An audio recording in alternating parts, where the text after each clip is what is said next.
찬양합시다. 여호와께 감사하라. 그의 선함과 인자하심 영원하리. 여호와께 감사하며 그의 이름 불러 내가 노래하리라. 여호와께 감사하라. 그의 선함과 인자하심 영원하리. 여호와께 감사하며 그의 이름 불러 내가 노래하리라. 할렐루야 할렐루야. 우리 하나님을 찬양합시다. 그의 아름다움 노래합시다. 할렐루야. 우리 하나님을 선포합시다. 그의 행하심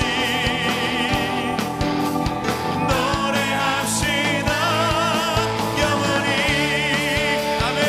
여호와께 감사하라.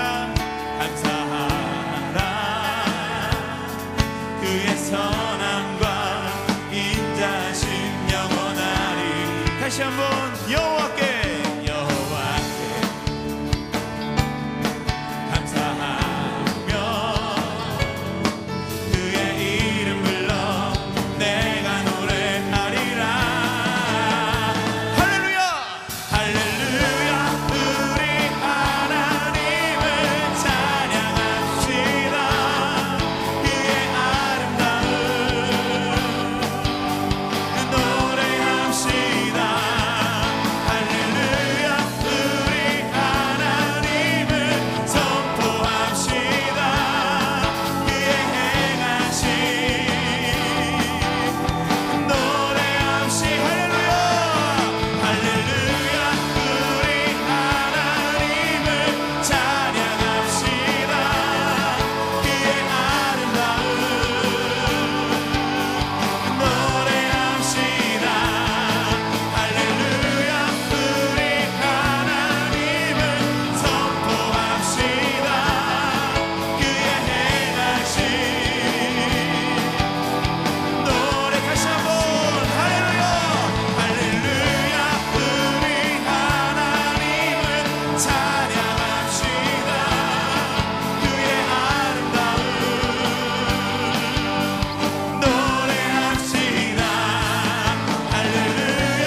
우리 하나님을 선포합시다. 그의 행하심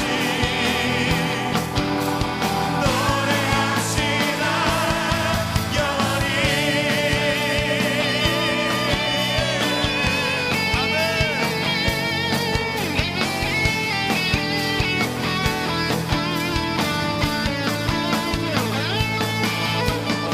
할렐루야. 우리 하나님의 선하심과 인자하심이 영원합니다. 주님 감사합니다. 우리 가운데 베풀어 주시는 은혜 가운데 감사드립니다. 아멘.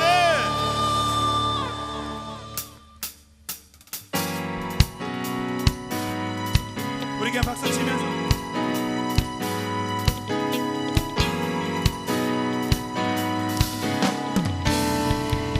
다 함께 기쁘게 우리 함께 소리 높여서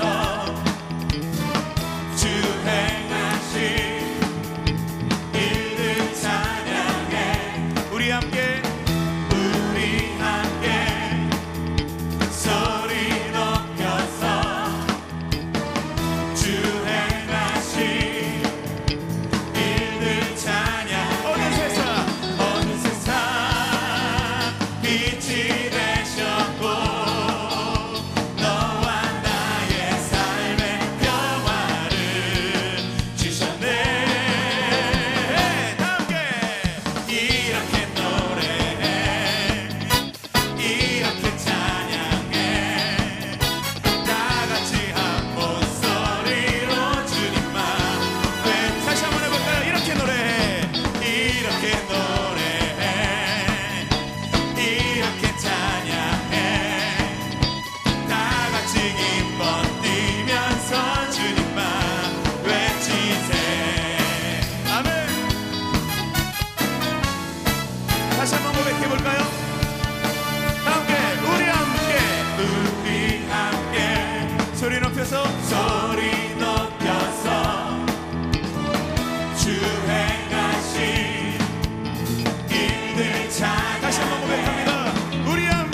박수 치면서 우리 하나님이 우리와 함께 하십니다. 여러분 믿으십니까? 다시 한번 전심으로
우리 옆 사람에게 이렇게 믿음으로 고백하겠습니다. 주님을 기뻐하는 것이 당신의 힘입니다. 우리 앞뒷 분과도 고백할까요? 주님을 기뻐하는 것이 당신의 힘입니다. 깜짝 놀라신 분들 계실 거예요. 저희가 쟤네가 왜 저러나 이렇게 기쁨을 함께 했습니다.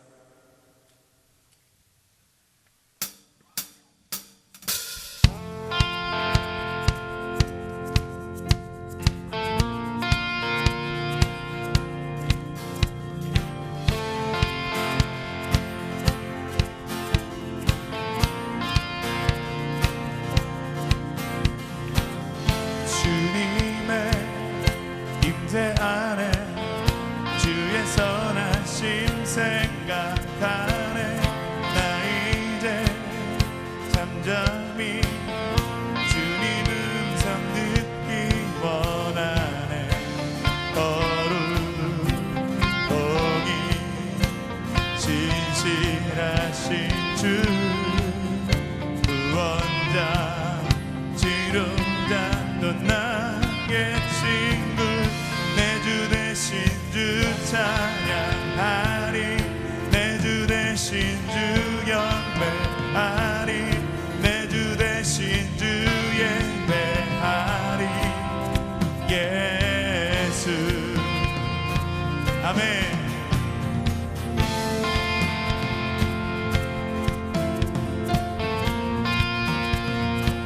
다 함께 주님의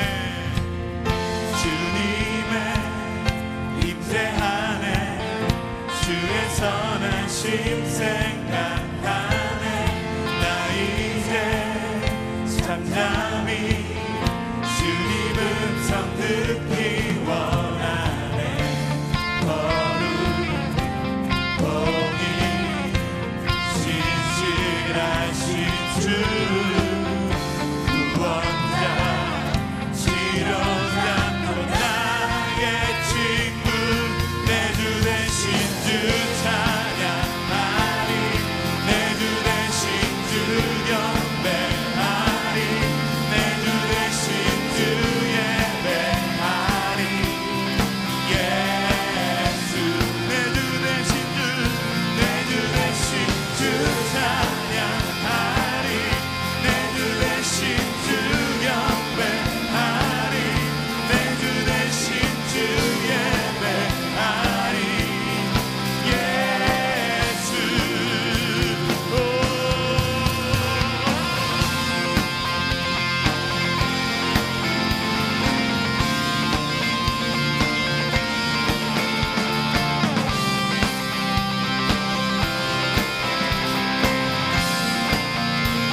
함께 내 영혼에 내 영혼에 주의 약속 주의 사랑 영원해. 내 영혼에 내 영혼에 주의 약속 주의 사랑 영원. 다시 한번 내 영혼에 내 영혼에 주의 약속 주의 사랑 영원해. 내 영혼에 내 영혼에 주의 약속 주의 사랑 영원해. 내 주 되신 주 찬양하리. 내 주 되신 주 경배하리. 내 주 되신 주 예배하리.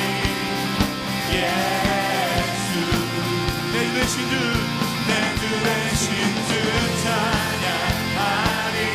내 주 되신 주 경배하리. 내 주 되신 주 예배하리. 다시 한번 전심으로 우리 예배를 받으시게 합당하신 주님 앞에 내 주 되신 주 내 주 되신 주 찬양하리. 내 주 되신 주 경배하리. 내 주 되신 주 예배하리. 예 내 주 되신 주 내 주 되신 주 찬양하리. 내 주 되신 주 경배하리. 내 주 되신 주 예배하리. 예수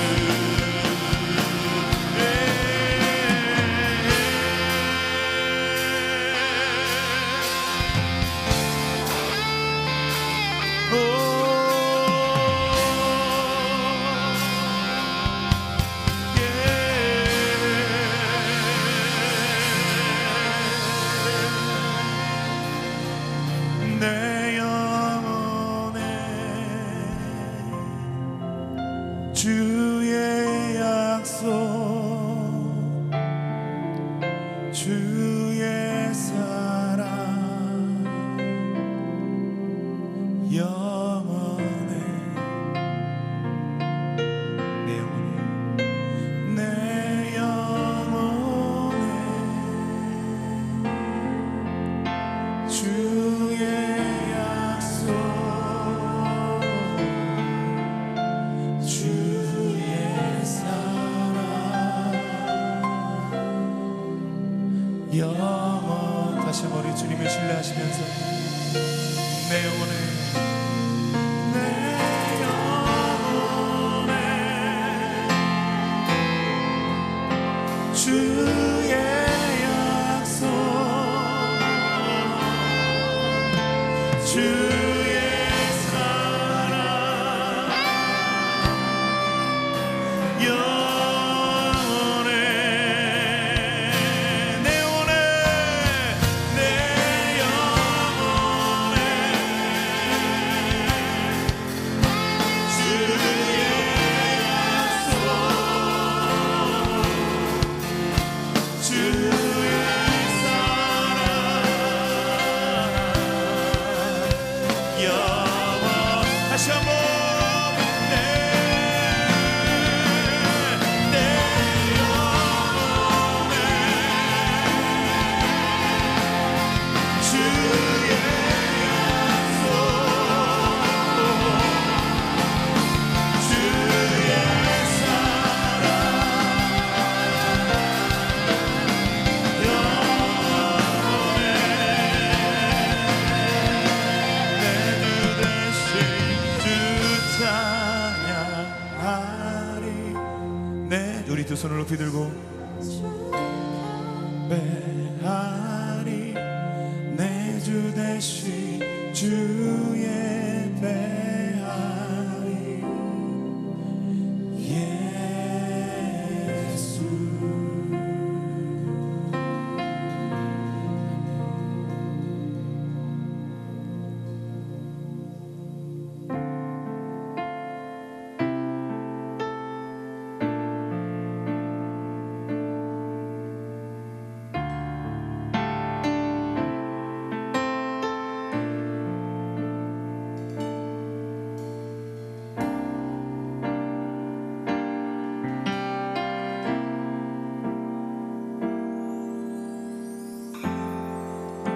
주님 손에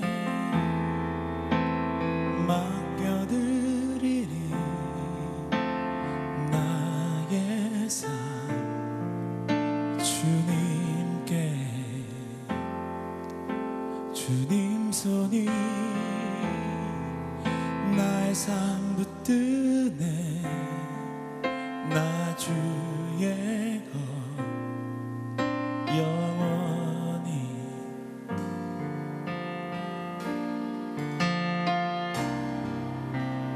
내가 믿는 분 예수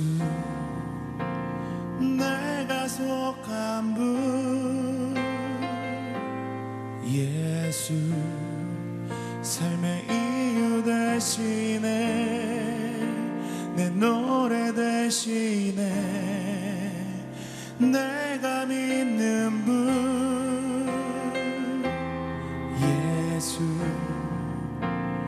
내가 속한 분 예수 삶의 이유 대신에 내 노래 대신에 전심으로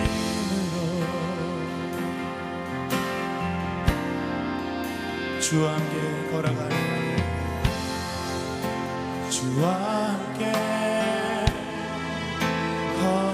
걸어가리야 모든 길을 주실래 주 뜻 안에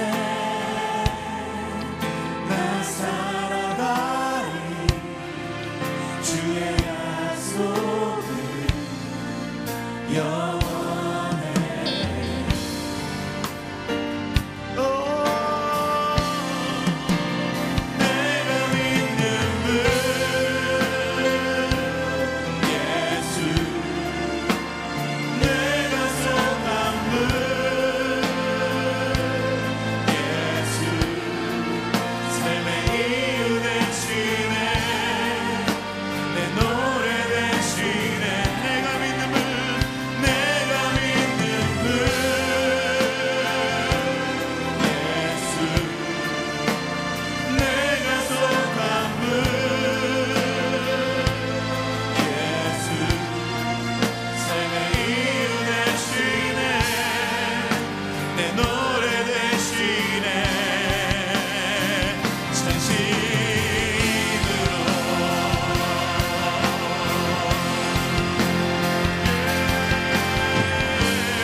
다시 한번 전심으로 경배하리 경배하리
가장 귀한 그 이름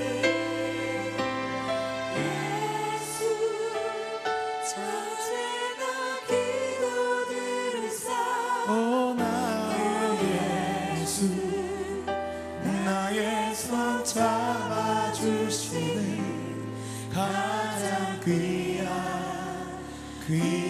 다시 한번 우리 두 손을 높이 들고 여러분들의 목소리로 예수 왕의 왕의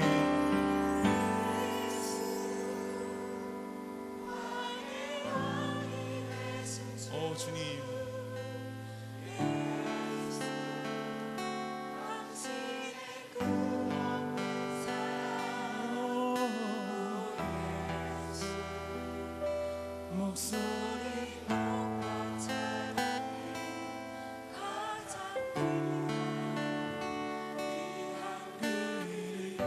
오 예수 목소리 높여 찬양해 오 예수 목소리 높여 찬양해 가장 귀한 그 이름 한 번 더 고백할까요? 오 예수 목소리 높여 찬양해 가장 귀한 그 이름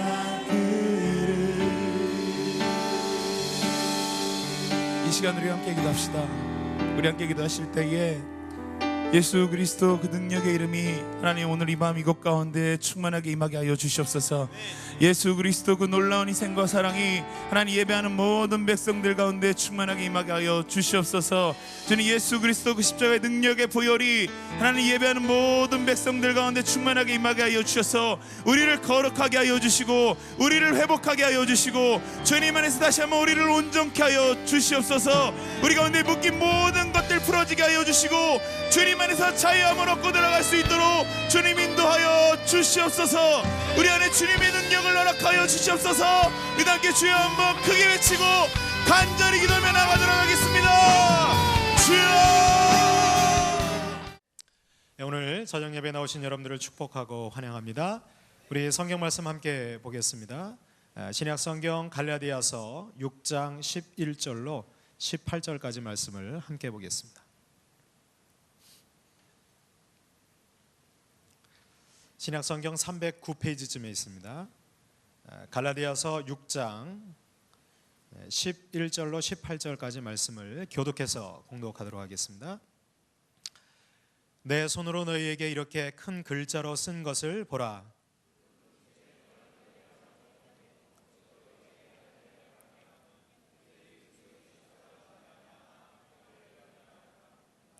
할례를 받은 그들이라도 스스로 율법은 지키지 아니하고 너희에게 할례를 받게 하려 하는 것은 그들이 너희의 육체로 자랑하려 함이라.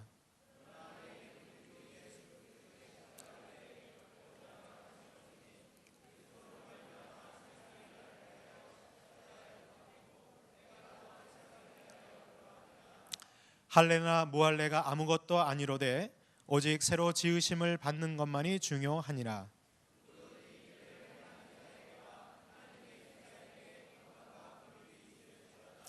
이후로는 누구든지 나를 괴롭게 하지 말라. 내가 내 몸에 예수의 흔적을 지니고 있노라.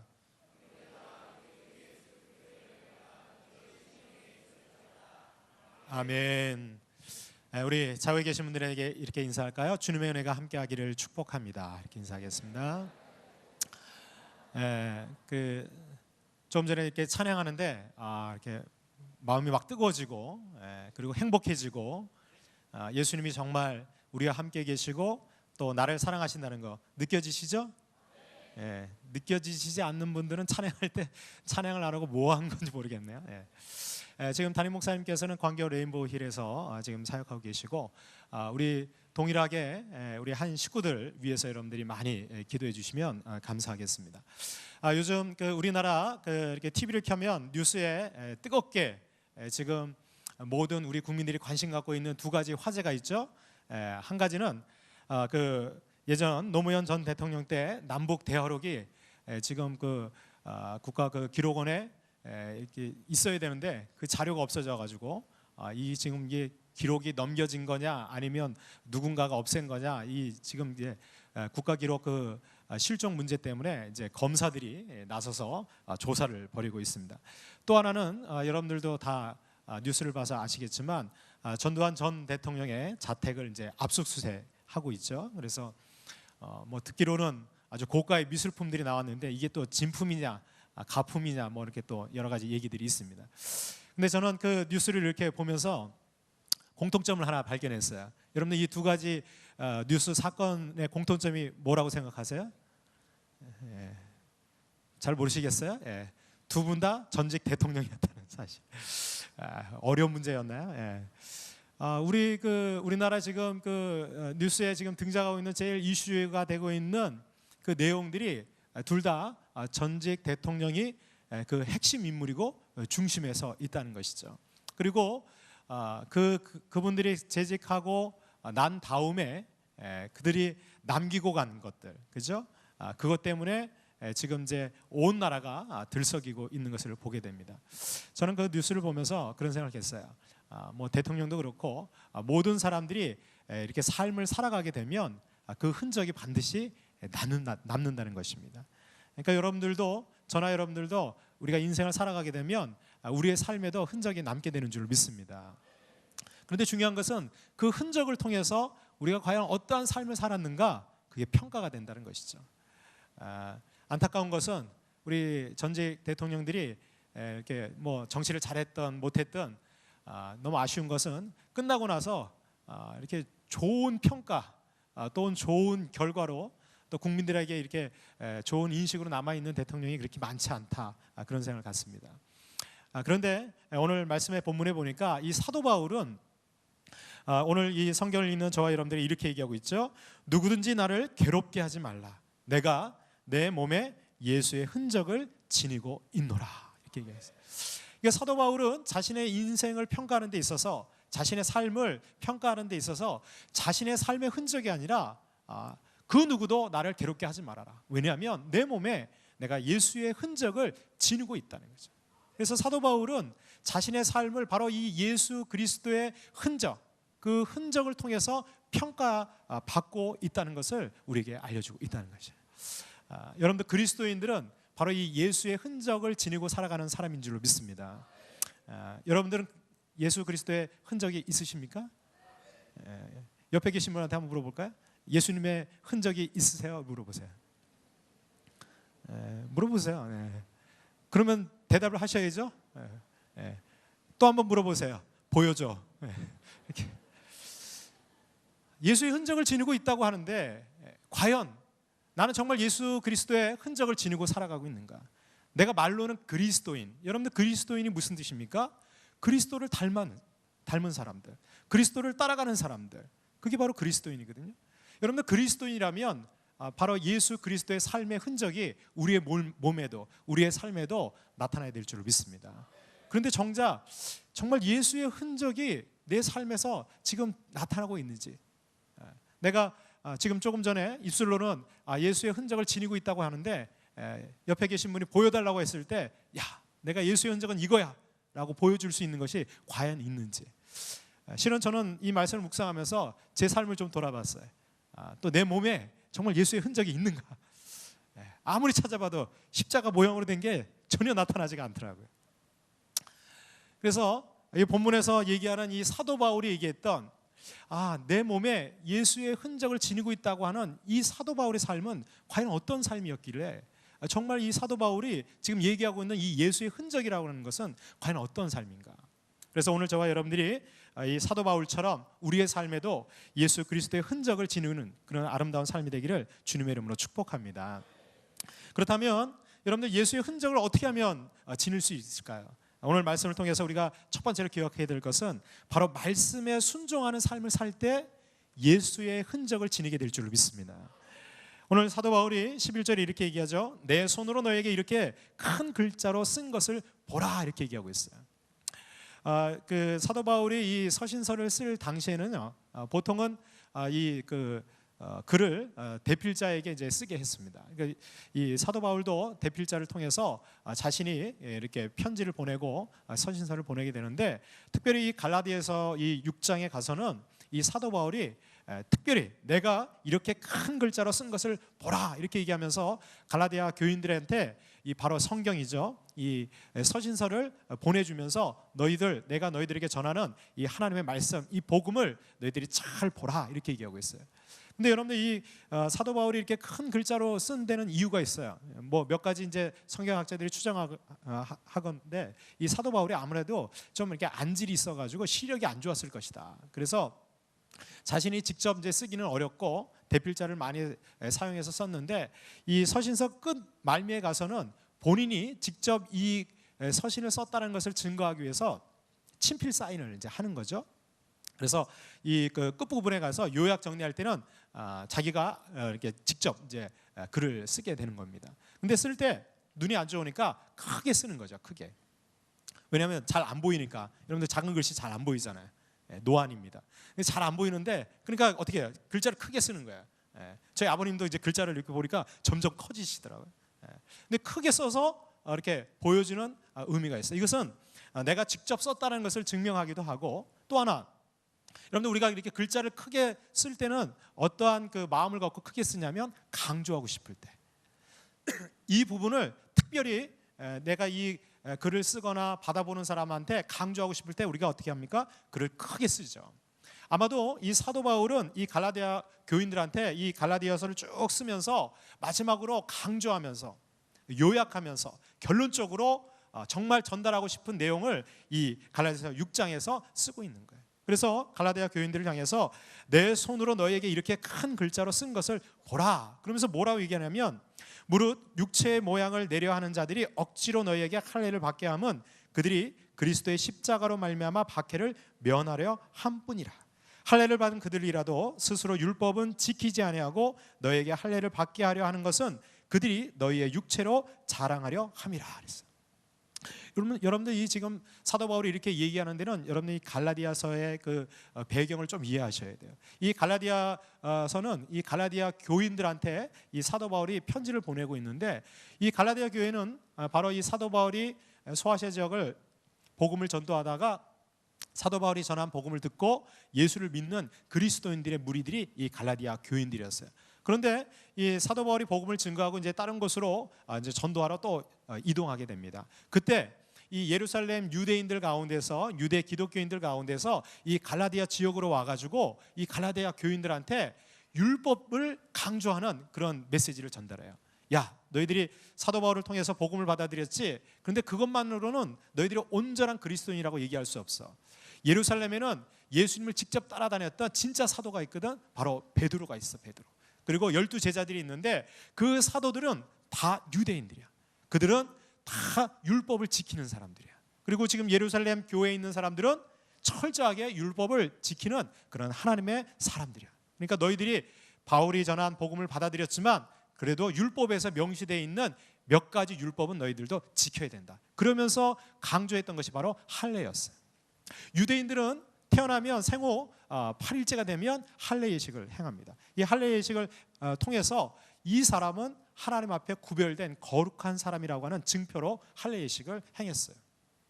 그래서 이 유대인들은요, 본인들이 할례 받은 것을 굉장히 자랑스럽게 생각했습니다. 그래서 이방인들하고 구분할 때도 우리는 할례 받은 거룩한 백성들, 너희들은 할례 받지 못한 어떻게 보면 하나님의 심판을 받을 대상들, 이렇게 구분했거든요. 그러니까 이 갈라디아 교인들한테 이 율법주의자들이 와서 너희들도 할례를 받아야지 온전한 그리스도인이 될 수 있다, 이렇게 얘기하니까 이 갈라디아 교인들이 혼란스럽기 시작했어요. 그래서 바울에게 편지를 보냅니다. 지금 율법주의자들이 와서, 유대인들이 와서 이 할례를 받아야 된다고 하는데 우리가 어떻게 해야 될까요? 이렇게 얘기하는 거죠. 그때 이 사도 바울이 이 갈라디아서를 보내면서 그것이 중요한 것이 아니다. 그 율법주의자들은 마치 자신이 할례를 받았기 때문에 그 육체의 증거로 본인들이 거룩하고 하나님의 백성이라고 그렇게 생각하고 있는데 그것이 중요한 것이 아니다. 오히려 정말 우리가 할례를 받기 위해서는 육체의 할례가 아니라 마음의 할례를 받아야 된다. 그것이 바로 이 갈라디아서에서 이 바울이 계속해서 강조한 거죠. 그런데 여러분들 이 마음의 할례는 어떻게 받습니까? 육체의 할례는 그냥 성교 표피를 잘라내서 할례를 받으면 돼요. 그러나 마음의 할례를 받는 거에 대해서 이 갈라디아 교인들이 헷갈려하는 거예요. 그럼 우리가 어떻게 마음의 할례를 받냐? 눈에 보이지 않는 우리의 마음, 우리의 속 사람을 어떻게 할례를 받느냐? 그것을 오늘 사도 바울이 얘기하고 있는 거예요. 여러분들 우리의 속 사람은 하나님의 말씀으로 새로워지는 줄 믿습니다. 하나님의 말씀만이 우리를 할례시킬 수 있는 거예요. 여러분들 그 로마서 12장 1절 2절에 보면 사도 바울이 로마 교인들에게 이렇게 얘기합니다. 그러므로 형제들아, 내가 하나님의 모든 자비하심으로 너희를 권하노니 너희 몸을 하나님이 기뻐하시는 거룩한 산 제물로 드리라. 이는 너희가 드릴 영적 예배니라. 너희는 이 세대를 본받지 말고 오직 마음을 새롭게 함으로 변화를 받아 하나님의 선하시고 기뻐하시고 온전하신 뜻이 무엇인지 분별하도록 하라 그랬어요. 그러니까 여러분들 우리가 마음의 할례를 받는다는 것, 그것은 우리가 예수 그리스도를 믿고 그 복음으로 말미암아 우리가 새로워지는 것, 그것이 바로 마음의 할례인 줄 믿습니다. 그래서 사도 바울도 계속해서 너희들이 우리가 거룩한 산 제물로 드려지는 것, 여러분들 제물로 드려진다는 것은 죽음을 의미합니다. 여러분들 우리가 제사를 드릴 때 핵심이 제물이거든요. 근데 그 제물을 하나님 앞에 드릴 때, 번제를 드릴 때 반드시 죽여야 돼요. 그리고 그 내장과 모든 장기의 피를 다 끄집어내고 각을 떠가지고 완전히 태워서 드리는 제사가 번제예요. 그게 바로 산 제물로 드려지는 거예요. 그러니까 여러분들 사도 바울이 너희 그 몸을 하나님이 기뻐하시는 거룩한 산 제물로 드리라, 이것은 우리의 몸을, 우리의 삶을 다 죽여서 산 제물로 드리라는 거예요. 여러분들 우리의 육체의 정욕을 죽여야 될 줄 믿습니다. 그런데 이게 쉽지 않아요. 끊임없이 우리는 욕망과 우리의 욕심으로 인해서 세상 속에서 살아가고 있어요. 사도 바울이 그걸 알고 있는 거예요. 그래서 이 세대를 본받지 말고 너희들이 새롭게 변화를 받아야 되는데 그 변화받을 수 있는 유일한 길은 하나님의 말씀밖에 없다는 거예요. 여러분들 히브리서 4장 12절에 보면 하나님의 말씀은 살아있고 활력이 있어서 좌우의 날선 어떤 검보다 예리하여 혼과 영과 및 관절과 골수를 찔러 쪼개기까지 하며 또 마음의 생각과 뜻을 판단한다 그랬어요. 여러분 하나님 말씀은 이런 능력이 있는 줄 믿습니다. 여러분들 이 히브리서 4장 12절에 있는 말씀을 이렇게 쭉 보면 어떤 느낌이 나요? 하나님의 말씀이 살아있어요. 활력이 있어요. 그리고 좌우의 날선 어떤 검보다도 예리합니다. 여러분 마치 외과 의사가 수술할 때 쓰는 메스와 같이 아주 예리한 검이 바로 하나님의 말씀이에요. 근데 이 하나님의 말씀은 우리 눈에 보이지 않는 우리의 혼과 영과 관절과 골수를 찔러 쪼개기 위한, 여러분들 우리의 마음을 수술할 수 있는 것은 하나님의 말씀인 줄 믿습니다. 사도 바울이 그걸 얘기하는 거예요. 너희들이 육체에 할례 받는 거 그거 중요한 것이 아니다. 오늘 본문 밑에 이렇게 쭉 내려가 보면 15절에 할례나 무할례가 아무것도 아니다 이렇게 얘기하고 있어요. 육체에 할례 받는 거 그건 중요한 것이 아니다. 우리가 하나님의 말씀에 온전히 순종하고, 그래서 내 육신의 정욕을 죽이고 내가 이 세대를 본받아 살아가지 않고 이제는 새롭게 변화를 받아서 하나님 말씀에 온전히 순종하고 살아갈 때 그것이 바로 우리가 정말 예수의 흔적을 담는 그런 삶이 되는 줄로 믿습니다. 그래서 여러분들 사도 바울이 지금 내가 내 속에 예수의 흔적이 있다라고 하는 것은 바로 내가 예수 믿고 변화된 나의 삶에 변화된 그 모습이 예수의 흔적이라고 우리에게 알려주고 있는 것입니다. 여러분 사도 바울이 어떤 사람이었어요? 예수를 핍박하는 사람이었어요. 예수 믿는 자들을 잡아서 죽이는 앞잡이가 바로 이 사도 바울이었어요. 그런데 여러분들 이 사도 바울이 다메섹 도상에서 부활하신 예수님을 만나고 어떻게 되었습니까?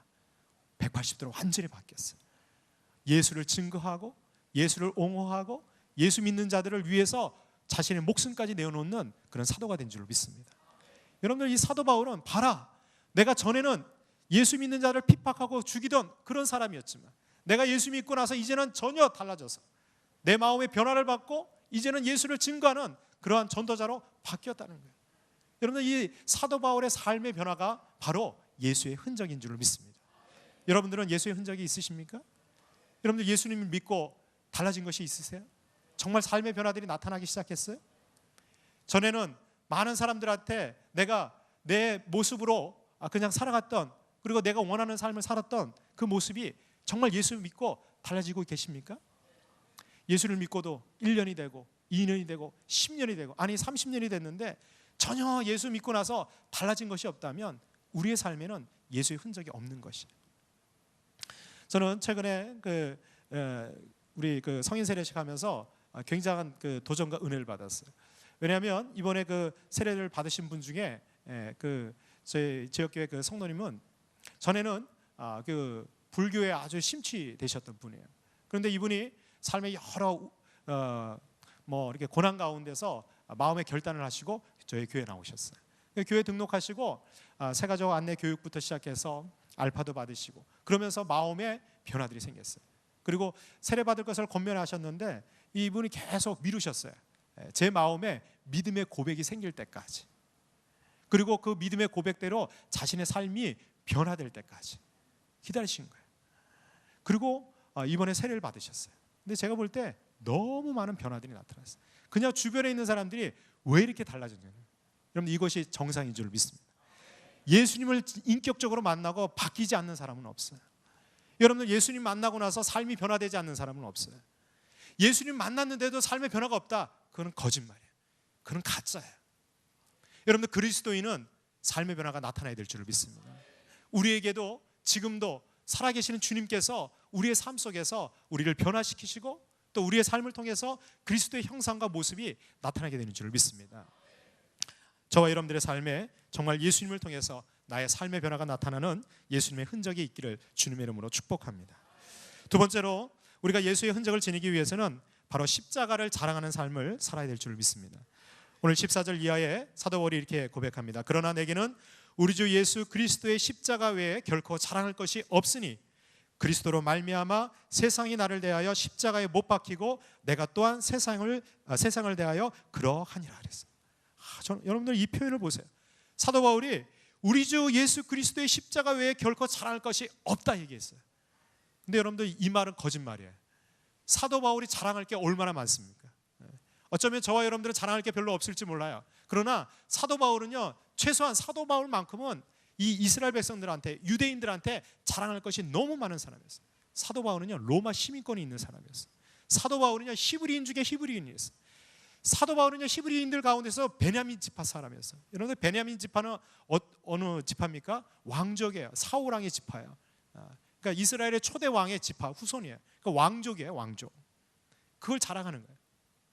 또 이 사도 바울은요, 바리새인 중에 바리새인이라고 그랬어요. 여러분들 예수님이 하도 바리새인을 이렇게 욕하시니까 여러분들이 바리새인을 우습게 보는데요, 예수님이 무슨 말도 하셨냐면 우리의 율법 생활이요, 바리새인만큼 되지 않으면 천국에 못 간다 그랬어요. 그만큼 바리새인들은요, 율법을 철저히 지켰던 사람. 그러니까 종교적으로요, 바리새인들은요, 이스라엘 사람들한테 존경의 대상이었어요. 신앙생활 철저히 하는 거예요. 지금도 바리새인들이 있다면요, 주일 성수 어기지 않습니다. 여기 보면 바리새인 정도도 못 가는 신앙인들이 얼마나 많은지 몰라요. 바리새인들은요, 저녁 예배 빠지질 않아요. 바리새인들은요, 새벽 예배 빠지질 않아요. 모든 예배 제사 다 참여해요. 최소한 일주일에 한 번씩 금식해요. 구제 헌금도 하고요. 그 정도는 돼야지 바리새인이라고 얘기하는 거예요. 여기 보니까 바리새인 수준에도 못 가시는 성도님들이 얼마나 많은지 몰라요. 근데 사도 바울은 바리새인들 중에서도 바리새인이었어요. 또 이 사도 바울이 어떤 사람이었어요? 가말리엘 문화에서 공부했던 사람이에요. 가말리엘 문화 들어는 보셨습니까? 지금으로 얘기하면 하버드대, 법대 뭐 이렇게 얘기할 수 있어요. 거기서도요, 아주 우수한 인재로 인정받았던 사람이 사도 바울이었어요. 제가 볼 때는 천재였어요. 천재. 학식으로도 학문으로도 사도 바울을 당할 사람이 없는 그런 사람이었어요. 또 여러분들 이 사도 바울이 어떤 사람이었어요? 청년 시절에 출세한 사람이었어요. 그래서 그 당시 이 사내들인 공회에서 위임받아 가지고 말이죠, 예수 믿는 사람을 잡아다 죽일 수 있는 지도자, 그 권한을 바로 이 사도 바울에게 줬다고요. 그러니까 여러분들이 사도 바울이 딱 신청만 하면 그 위임장을 딱 줘가지고 군사들을 데리고 가가지고요, 예수 믿는 사람을 잡을 수 있는 지도자였어요. 스데반 집사님이 순교할 때 스데반 집사님의 그 옷을 걷어다가 누구에게 갖다 놓습니까? 청년 사도 바울 앞에 갖다 놔요. 그건 무슨 얘기예요? 사도 바울이 주도적으로 스데반 집사님 죽이는데 앞장섰다는 거예요. 그러니까 그 죽이던 사람들이 그 옷을 딱 걷어가지고 유품을 누구에게 줘요? 전리품을 지도자에게 주는 거예요, 대장한테. 그러니까 이 사도 바울은요, 그 당시에 젊은 나이에 출세하고요, 모든 사회적 배경, 가문, 뭐 지식 다 이거 인정받는 사람이었어요. 그런데 여러분들 이 사도 바울이 오늘 뭐라고 얘기하고 있어요? 우리 주 예수 그리스도의 십자가 외에 결코 자랑할 것이 없다 그랬어요. 여러분들 우리가 십자가를 자랑할 때 예수의 흔적이 우리에게 나타나는 줄 믿습니다. 이 사도 바울은요, 이 모든 것을 배설물로 여겼다 그랬어요. 여러분들 또 이 사도 바울에게는 영적인 아주 놀라운 체험이 있었어요. 여러분들 이 고린도 전후서를 읽어보면 이 사도 바울이요, 천국에 갔다 옵니다. 3층천 체험을 해요. 천국에 갔다 오신 분들이 계시나요? 천국을 보고 와서 제가 예전에 1988년도인가요? 올림픽 할 때, 제가 그때 고등학교 3학년이었는데 그때 한국 그 교회에요, 펄시콜레 그 무슨 박사님이 와가지고요, 뭐 내가 본 천국 뭐 그런 집회를 막 했어요. 저도 거기에 어머니 쫓아서 한번 갔던 기억이 있는데요, 그 기억은 잘 안 나지만 나중에 보니까 그게 다 가짜였어요. 그 믿지 마세요. 그 나중에 그게 이장님 목사의 그 시한부 종말론 있죠, 다미선교회 다가올 미래를 뭐 준비해라 그래가지고 거기 가가지고 또 휴거되고 뭐 재림한다고 사람들 막 모여 있고 그랬거든요. 근데 그 사람이 그 그리스도인도 아니었더라고요. 보니까 나중에 밝혀졌는데. 근데 그 천국 그 보고 왔다고 하니까요, 사람들이 얼마나 모였는지 몰라요. 그 며칠 동안 집회하면서 그 굉장히 많은 헌금 다 걷어갔어요. 그런데요, 사도 바울은요, 직접 3층천 체험을 하고 말이죠. 또 사도 바울에게는 놀라운 능력이 있었어요. 하나님이 은사를 주셨어요. 신의 은사가 있어가지고요, 사도 바울이 쓰던 손수건만 대도 말이죠, 병이 낫는 거예요. 제가 만약에 여러분들 여기 쓰던 손수건을 딱 들고 여러분 병을 싹, 암병 뭐 이런 걸 낫게 했다고 생각해 보세요. 여러분들이 저를 어떻게 생각하겠어요? 또 저는 여러분들에게 어떤 마음을 갖겠어요? 순간적으로 내가 대단하다고 생각할 거 아니에요. 근데 사도 바울이 그러한 체험과 그런 영적인 능력이 있었음에도 불구하고 사도 바울이 뭐라고 고백합니다. 나는 아무것도 아니다. 나는 없고 오직 십자가만, 예수 그리스도만. 저는 이 말씀을 묵상하다 그런 생각이 들었어요. 내가 이 땅을 떠날 때, 주님이 나를 부르실 때 나의 이름은 없고 예수 그리스도만, 십자가만 남기를 소원합니다. 여러분들 이 사도 바울이 고린도전서 2장 2절에 보면 이렇게 얘기합니다. 내가 너희 중에서 예수 그리스도와 그의 십자가에 못 박힌 것 외에는 아무것도 알지 아니하기로 작정하였습니다. 여러분들 이 말은요, 이 사도 바울이 자신의 그 배경이나 자신이 갖고 있는 능력 이것들을 다 포기하고 없애버렸다 이런 의미가 아니에요. 여러분 가만히 보세요. 사도 바울이 복음을 증거하다가 빌립보 감옥에 갇혔을 때 그 감옥 문이 열립니다. 그리고 나서 그 죄수들이 다 도망가요. 간수장이 막 자살하려고 할 때 사도 바울이 말리죠. 그리고 내가 여기 있다. 그리고 나서 이 간수장 집에 가가지고 그 집을 구원합니다. 그리고 나서 이 사도 바울이 그 군병들이 와서 이 사도 바울을 잡아서 죽이려고 하니까 사도 바울이 로마 시민권을 딱 꺼내요. 내가 로마 시민권이 있는 사람들인데 너희들이 나 재판도 안 하고 죽이려고 하느냐? 나 황제에게 보내라. 로마로 보내달라는 것이죠. 그러니까 여러분들이 사도 바울은요, 결정적일 때 자신이 갖고 있는 것을 활용해서 썼어요. 근데 저는 그 본문을 읽다가 왜 사도 바울이 빌립보 그 감옥에 갇히기 전에 딱 붙잡혔을 때 로마 시민권을 짠 꺼내지 않았을까? 그거 꺼냈으면 잡혀가지도 않았을 텐데. 거기 아주 중요한 원리가 있어요.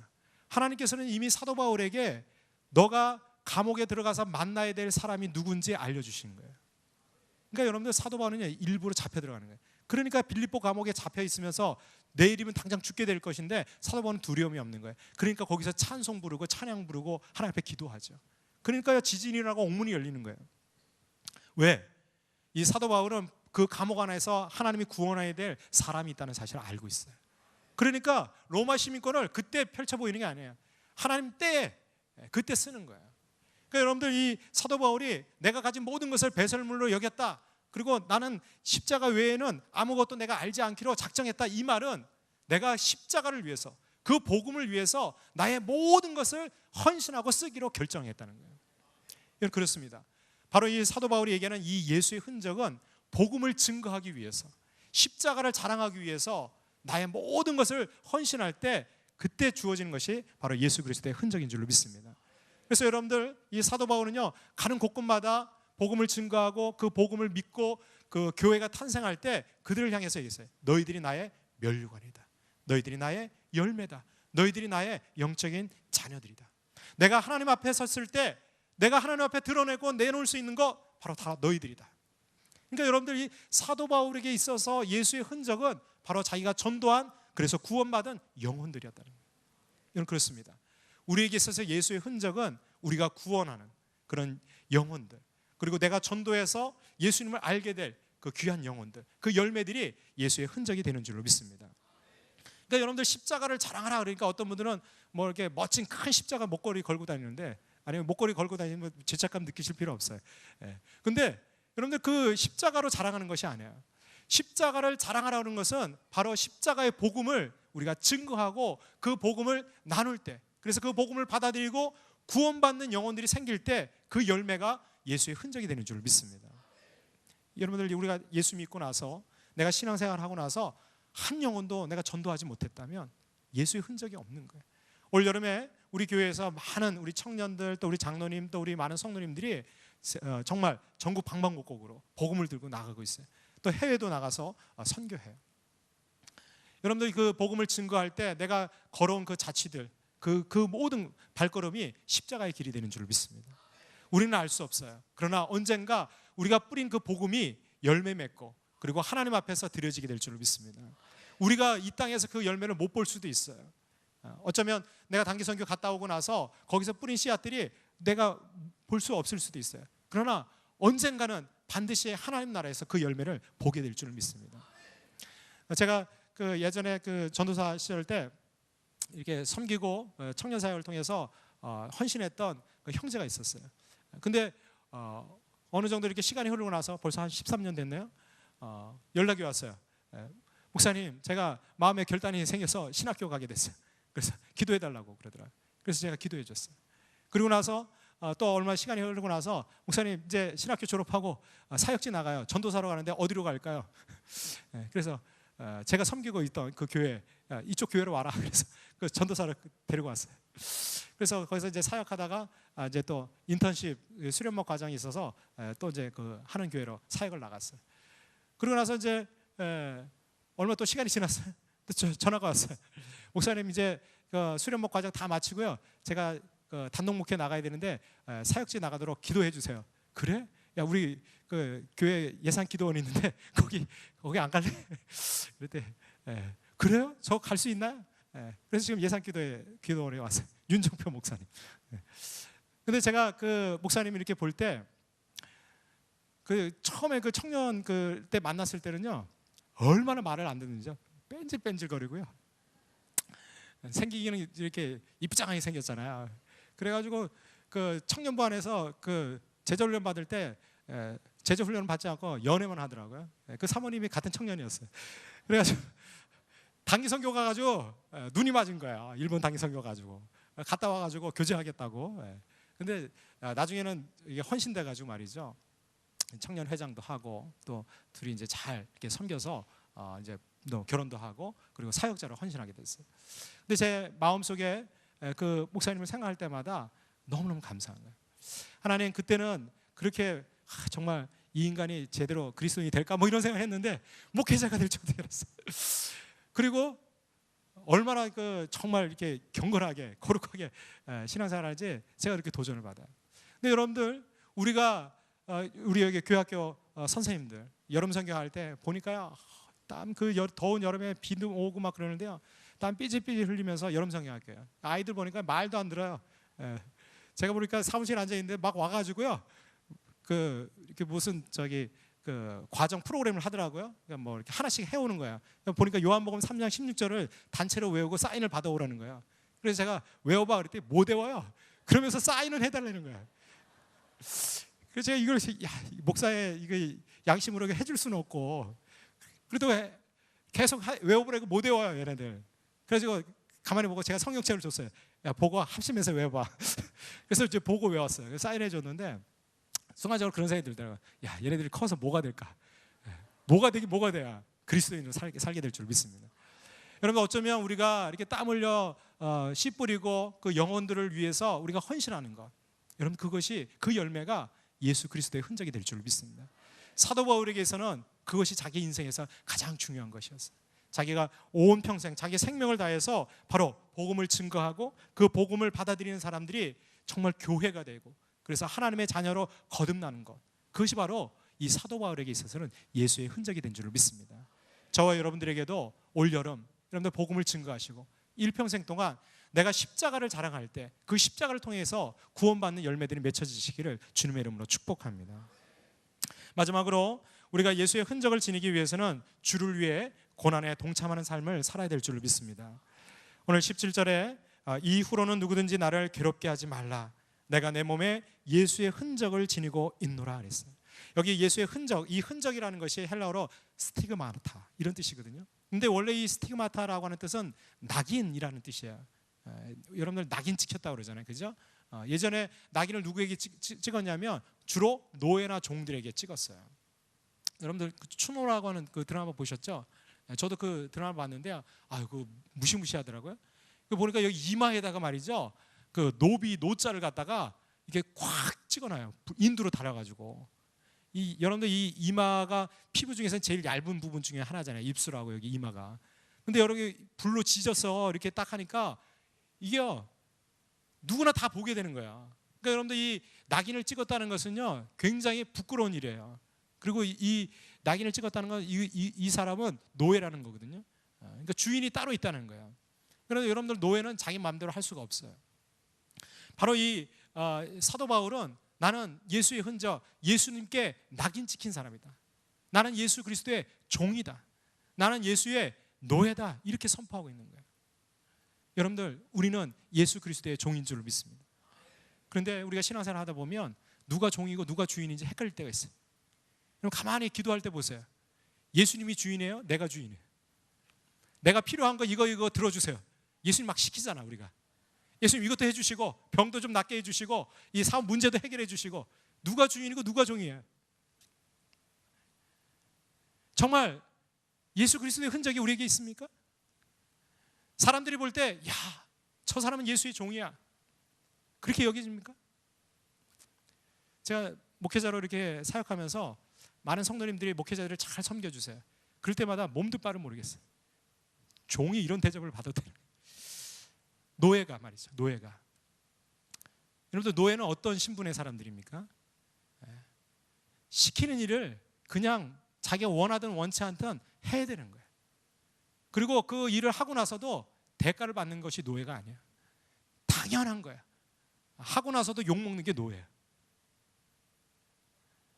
여러분들 노예가 자기 주장을 내세울 수 있습니까? 아니에요. 사도 바울은 나는 주님의 종이다 그랬어요. 그래서 주님이 명령하시면 그 명령에 온전히 순종하는 삶, 그것이 비록 고난의 길일지라도 그 길을 걸어가는 것. 여러분들 사도 바울이 예수 그리스도를 만나고 나서 주님께서는 이 사도 바울에게 바로 이방인의 사도라고 하는 귀한 사명을 주셨어요. 우리가 볼 때는 귀한 사명이지만 사도 바울에게 있어서는 그거는 감당하기 힘든 고난의 길이었어요. 마치 주님이 걸어가셨던 그 십자가의 길이 바로 이 사도 바울이 걸어가야 될 이방인의 전도자라고 하는 사명의 길이었어요. 여러분들 이 사도 바울이 이 전도자로 이방인의 사도로 헌신하면서 그의 인생은 말 그대로 고난의 연속이었어요. 여러분들 사도행전에 나타나 있는 이 사도 바울의 여정을 보세요. 인생의 여정. 여러분들 이 사도 바울이 고린도후서 11장 23절 이하에 보면 그리스도의 일꾼으로서 자신이 받은 고난에 대해서 이렇게 얘기합니다. 그들이 그리스도의 일꾼이냐 정신없는 말을 하거니와 나는 더욱 그러하도다.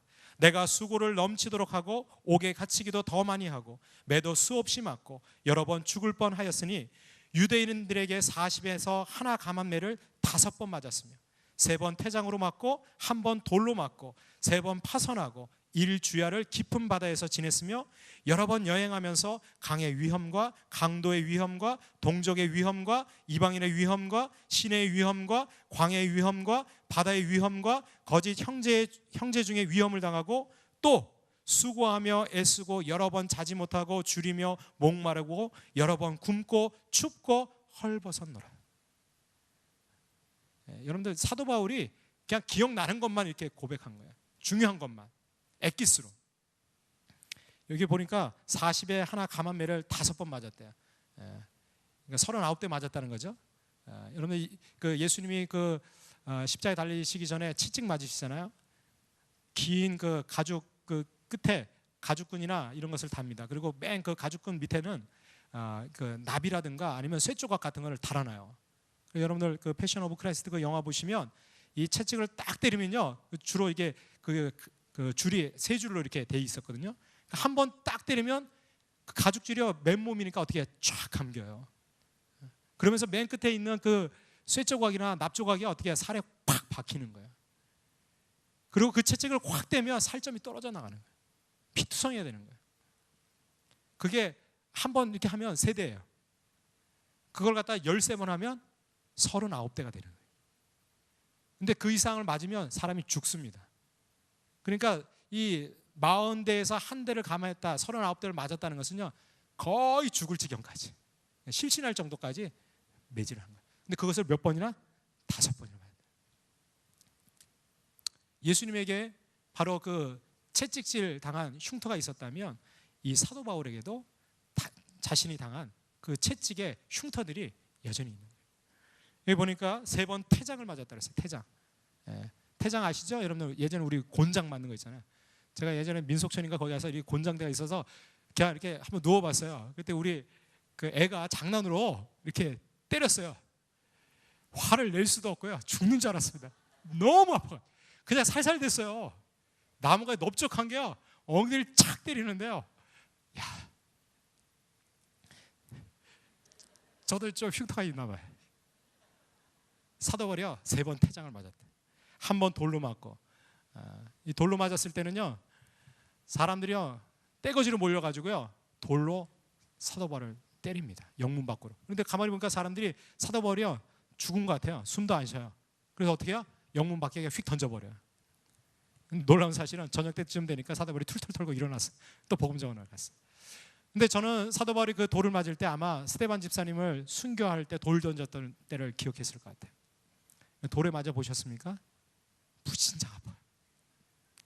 제가 예전에 그 어렸을 때 눈싸움을 하는데요. 동네 저쪽 편하고 이쪽 편하고. 저쪽 편에 애가요 눈 안에다 돌멩이를 넣은 거예요.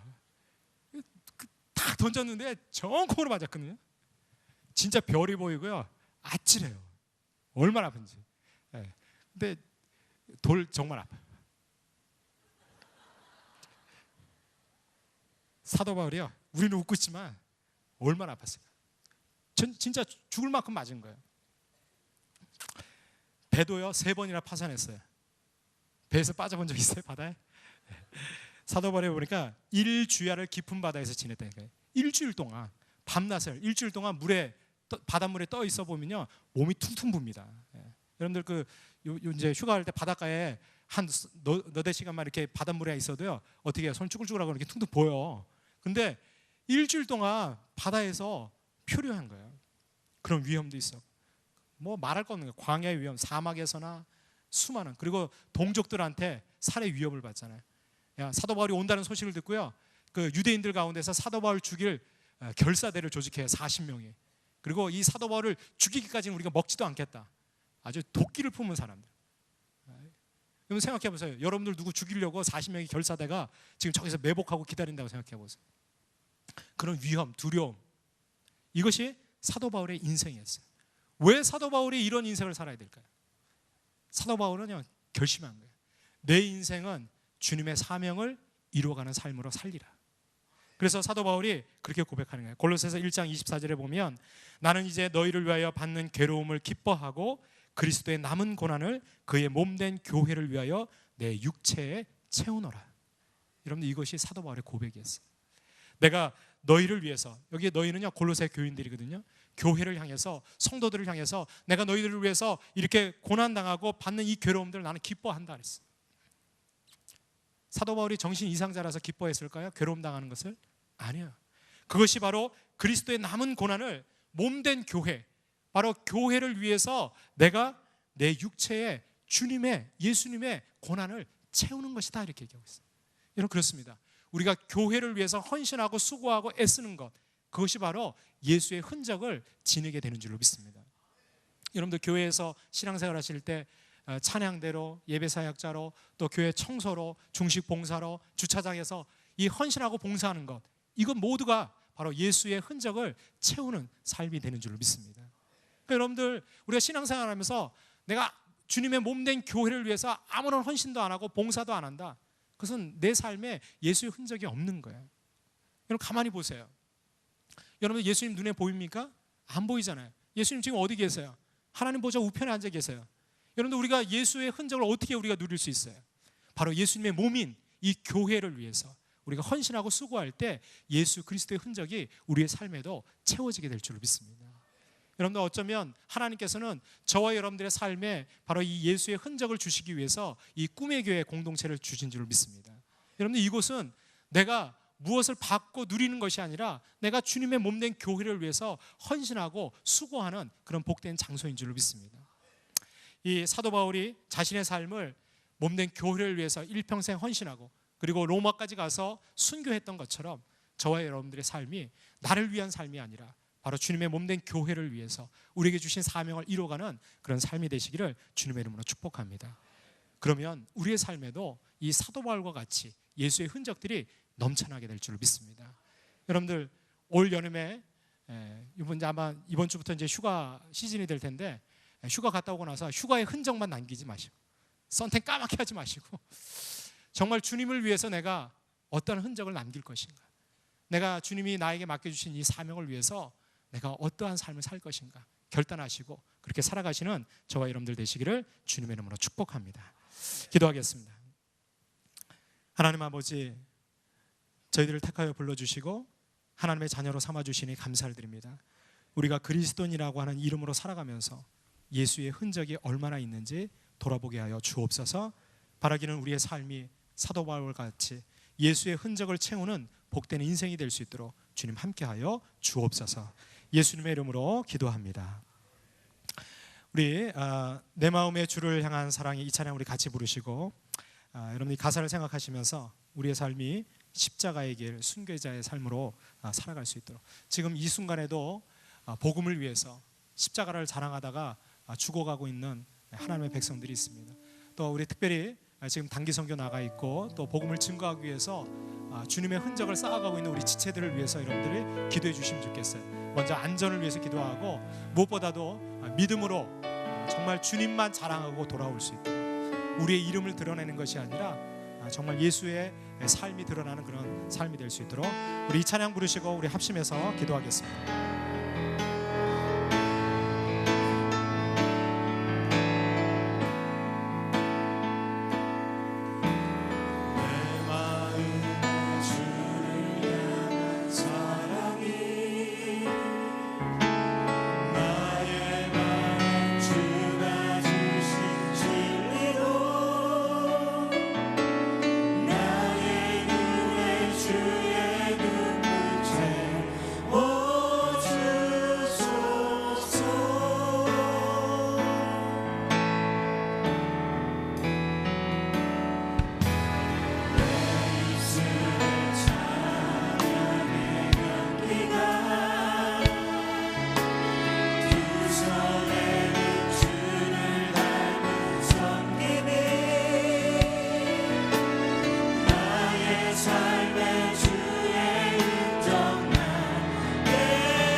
내 마음에 주를 향한 사랑이 우리 두 손을 가슴에 대고 고백하겠습니다. 내 마음에 주를 향한 사랑이 나의 말인 주가 주신 진리 나의 말인 주가 주신 진리로 나의 눈에 주의 눈빛에 비춰주소서. 내 입술에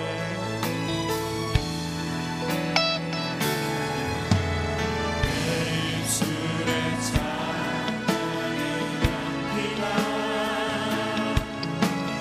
두 손에는 주를 향한 섬김이 나의 삶의 주의 인정하게 하소서. 우리 두 손을 높이 들고 주님 앞에 고백합니다. 하나님의 사랑이 영원히 함께하니 하나님의 사랑이 영원히 함께하니 십자가의 길을 걷는 자의 순교자의 삶을 사는 순교자의 삶을 사는 이에게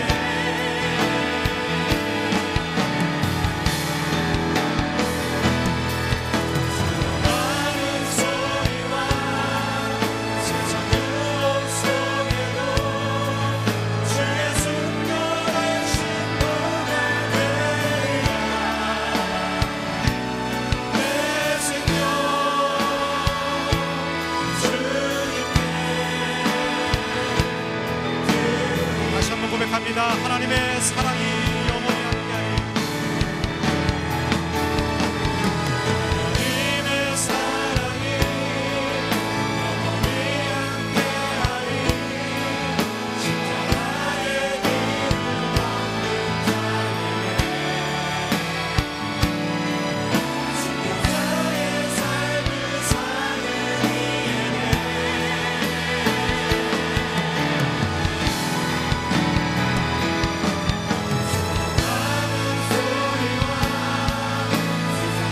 하나님께서 오늘 저와 여러분들을 그리스도인이라고 하는 이름으로 불러주셨습니다. 오늘 오늘도 십자가의 길을 걷는 자들에게, 순교자의 삶을 사는 자들에게 하나님의 사랑이 영원히 함께했다고 약속하셨습니다. 그 주님의 사랑을 우리가 의지하며 오늘도 주님 우리가 그 길을 걸어갈 수 있도록 주님 함께하여 달라고 우리 주여 한번 무릎 꿇고 통성으로 기도하겠습니다. 주여, 하나님 아버지, 저희들을 하나님의 백성으로, 하나님의 자녀로 불러주시니 감사드립니다. 하나님 소돔을 살아갔던 것처럼 주님이 살아가셨던 그 삶의 길을 저희들도 살아갈 수 있도록 주님 인도하여 주옵소서. 특별히 하나님 주의 말씀을 제대로 온전히 따라가는 삶이 될 수 있도록 주여 도와주옵소서. 오늘 이 저녁에도 주의 말씀으로 우리를 변화시켜 주시고 새롭게 해주시고 결단하며 우리의 삶의 행동들이 변화되어지고 바뀌어질 수 있도록 주님 역사하여 주옵소서.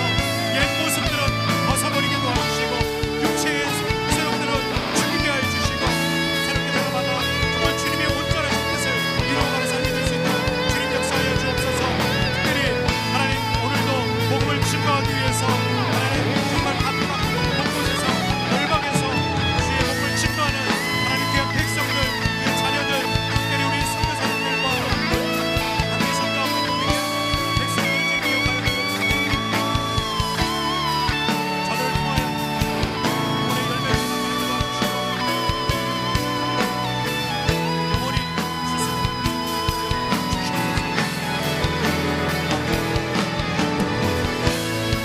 하나님 아버지, 오늘도 십자가의 길을 걸어 사명의 길을 걸어가게 도와주시고 세상이 아무리 조롱하고 하나님을 핍박하고 우리를 고난 가운데 인도할지라도 우리가 온전히 기뻐하며 우리의 삶에 주의 흔적들을 채워나갈 수 있도록 주님 역사하여 주옵소서. 우리 이 밤에 결단하고 주님 앞에 온전히 정말 이 동네 교회를 위하여 헌신하는 귀한 하나님의 백성들, 오 하나님 아버지, 저희들 가운데 주님의 능력으로 함께 해주시고 우리의 삶에도 주의 능력들이 넘쳐나게 하여 주옵소서. 언젠가 우리의 생명까지도 정말 주의 순결한 신부로서 드려질 수 있도록 주님 우리의 삶을 주장하여 주옵소서. 하나님 헛되이 우리에게 주어진 인생과 시간을 낭비하지 않게 하여 주옵소서. 우리에게 주신 모든 것들을 주님 주신 사명을 이루는데 헌신하고 쓰임받을 수 있도록 주님 함께하여 주시옵소서. 이 밤에 주님께 드려지는 우리 삶을 주옵소서.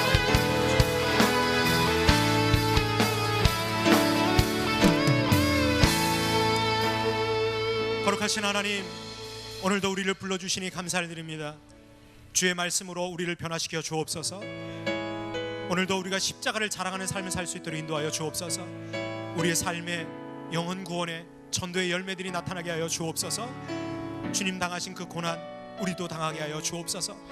두려워해서 피하지 않게 도와주시고 주님 가신 그 길 오늘도 우리가 걸어가게 하여 주옵소서. 언젠가 우리 생명까지도 주를 위해서 드려질 수 있는 하나님의 백성들 되게 하여 주옵소서.